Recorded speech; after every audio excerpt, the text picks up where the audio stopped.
Hello there YouTube, this is Bad Fat Panda here. I'm going to be bringing you guys a Domination on Derail this time. And this is not the AK-47 match, this actually happens to be me using a sniper rifle.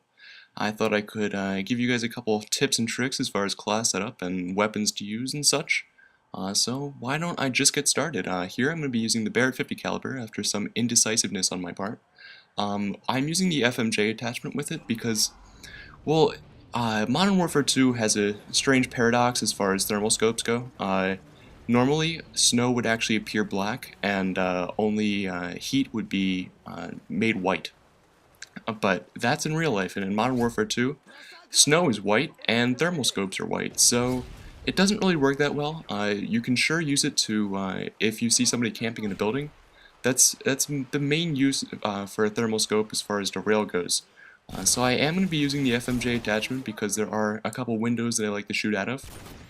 But mostly I'm just going to be wandering around the edges of the map and killing people as I go. There was a little bit of a lucky stint for me. That was quite lucky that he had to reload because I didn't see him. He obviously didn't appear on my minimap, so I was sort of oblivious there, and luckily I got away. I was trying to go for a flawless match here, but apparently I did not. I get knifed about halfway through, but I do only have one death, so it's pretty much a good description of how I use a sniper rifle. That guy didn't know what was going on. So as far as the guns go, though, I am using the Barrett 50 caliber because the Barrett 50 is better than the Intervention in every way, shape, and form, despite what the weapon chart in Modern Warfare 2 may say. Because the weapon chart, as we all know, does lie.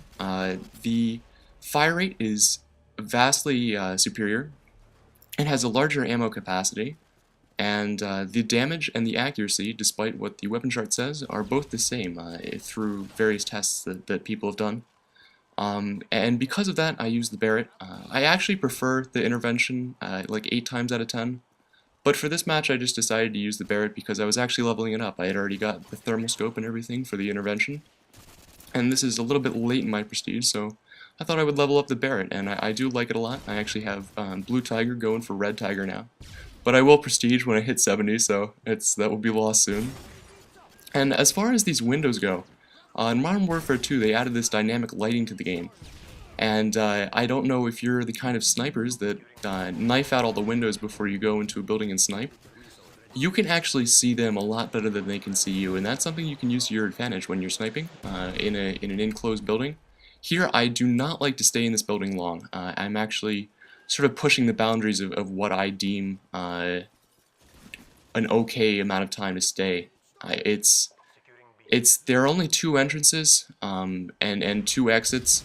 So you can pretty well camp it and get a good lay of where the enemy team are, what you need to do to stay alive, and here I actually happen to be using 5, 7, 8 kill streak. I don't know why. I think about 2 levels before this I managed to unlock emergency airdrop, which I hadn't really used that much before, and I was sort of happy with the emergency airdrops I have been getting, so I kept using it. And this one, I think now my current setup is Harrier Strike emergency airdrop and payload, just because that's quite fun. Here, emergency airdrop etiquette, I would like to take a moment out of my time to talk to you about that.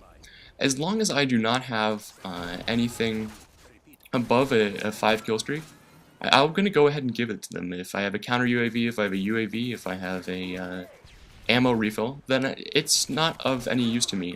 I don't really want the little kill streaks, and it actually helps you. It gives you more points for actually the share package than it does for you actually hogging it all and using it. I don't like to whore emergency airdrops unless they're all over 5 kill streak, which that happened to be. I don't like people taking my airstrikes or my pavlos. That would not be good. Here my pavlo is not really doing that much work for me, but it's okay. A lot of people actually tend nowadays to use cold-blooded on this map, which is sort of nice. I don't know. I like it when I'm in the receiving end of like kill streaks, because my team is using cold-blooded, and especially in the deathmatch, that proves vital to our win. But on the other hand, it's sort of a pain in the ass if you do happen to be using a thermal or something else, or trying to get some payload kills on this map. And here, this is another thing I actually wanted to talk to you about. We have 3 flags right now, and I am running around trying to find out where the enemy spawn is. When you have 3 flags in Domination, the spawn is random between A and C. Because C was actually capped first by us and then B, they should be spawning somewhere between B and A. And but there is also this spawn up. I don't know if you guys play Demolition, but there is a demolition bomb right to the almost 180 degrees behind me, and that's a key spawn point for the enemy. But here I'm actually trying to find a high vantage point to go in and get some other kills. I'm running out of the line of fire. Somebody apparently has a noob tube and is shooting at me. And here they're trying to cap C again. But the reason I say that I don't like when people cap all 3 flags, especially if it's my teammate, it's bothersome to the point that I don't know their spawn. I can't predict their spawn. And in doing that, if somebody's on a kill streak like this, it sort of puts them in the middle of things, and you don't want to be in the middle of their spawn when you have a bunch of angry people coming to you that you've killed repeatedly.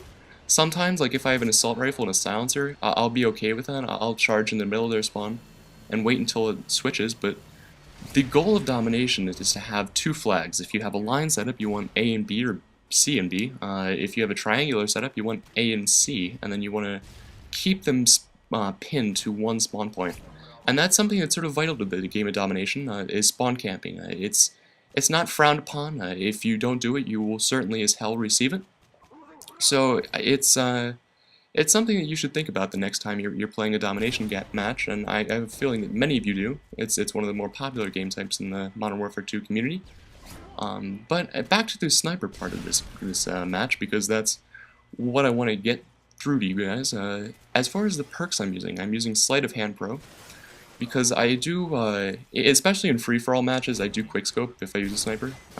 It's sort of fun. If I get bored one day, I'll like use a sniper in high-rise or something like that and run around quickscoping people.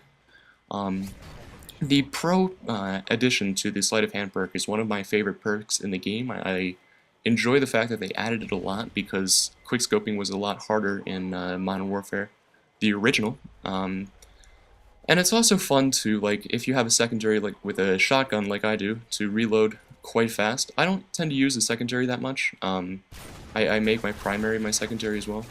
That I was just a little bit up and to the right of that guy, unfortunately. Now I'm going to try and get back around behind him and shoot him in the back. But the second perk that I use is always stopping power. I don't use anything else with this sniper rifle, except for the WA2000, and the WA2000 does not benefit from stopping power at all. You can take a look at the ranges and the damage counts on various studies that people have conducted. Here's my only death. But stopping power actually, unless you have a silencer with the WA2000, which I see actually a lot of days, a lot of the time now, is people using either an EBR or a WA2K and having a silencer and an ACOG and just running around with like an assault rifle, which is, I don't know, good or bad. I'm trying to figure out whether or not I should cap this, but because we don't have A anymore, I decided to go for it, and I have a feeling that they're spawning back toward the demolition flag, the demolition bomb that I was talking about earlier.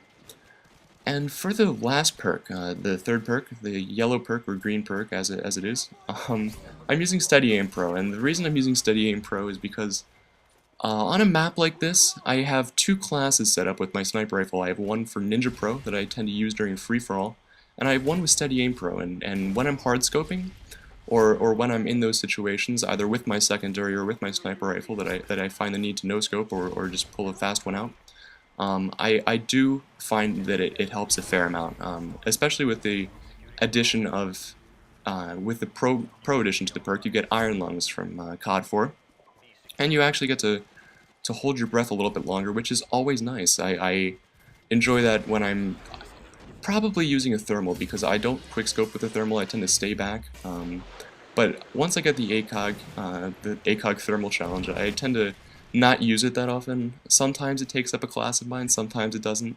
Depends on what kind of day I'm having.